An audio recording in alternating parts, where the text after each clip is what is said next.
just rolls off and goes into the moat, and that just makes her more annoyed. So we're going to avoid that today. But yeah, when she does come out, get a good look. Yeah, look at her as long as she's there, because she may take off and you might not see her. So right, now let's switch in here for just a quick second. Play this over. Salsa.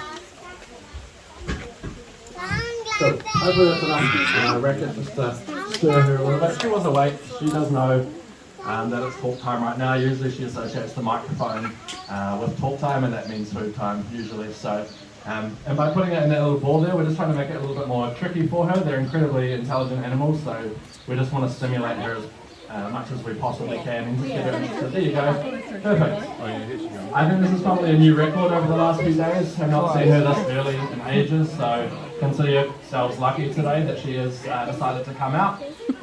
And as I said just before, guys, please make the most of it while she's there, because she might decide as soon as the food's gone, then she's gone as well, which typically happens. So yeah, do make the most of it. Cool. While she's there, I'm just going to point out a few cool features and adaptations that some bears have. Just tell you a bit about her, and then yeah, if you've got any questions, then guys, feel free to pop over. So first thing I'll point out while she's there is her claws. You might be able to see there. They're pretty intimidating. They can definitely defend themselves with those claws, but the main aim for those claws is for climbing. So you can see here, we tried to build her habitat nice and high off the ground, just so she can kind of use those natural behaviours that she would out in the wild. Some bears are arboreal, which means they spend the majority of their time up high in the trees. So we like to give all the animals here at the zoo the opportunity to display any natural behaviours that they could do in the wild. So yeah, not so much on the hot days you'll see her climbing, but on a nice cool day she definitely climbs a lot. Cool. Her fur coat I think is very interesting as well. So you can see the fur itself, it's not overly long, it's quite a short coat.